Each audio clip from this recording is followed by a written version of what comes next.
మొదటిది 30 ఏళ్ల సుదీర్ఘ పోరాటంలో అమరుల త్యాగాలను గుర్తు చేసుకుంటాం. ఎన్ని అడ్డంకులు వచ్చినా, ఎంఆర్పిఎస్ ఉద్యమం మీద ఎన్ని కుట్రలు జరిగినా, ఎన్ని సందర్భాల్లో నిర్బంధం వచ్చినా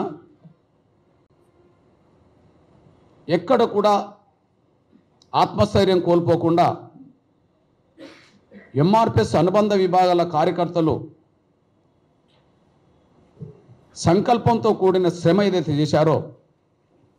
ఆ శ్రమను ప్రజల్లోకి తీసుకెళ్తాం. అదే సమయంలో 3 దశాబ్దాల కళ నెరవేరడానికి ఎంఆర్పిఎస్ ఉద్యమం చేస్తున్న ప్రతి పోరాటం, ప్రతి ఘట్టానికి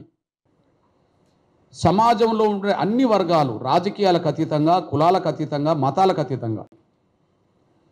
రాజకీయాలకు అతీతంగా, కులాలకు అతీతంగా, మతాలకు అతీతంగా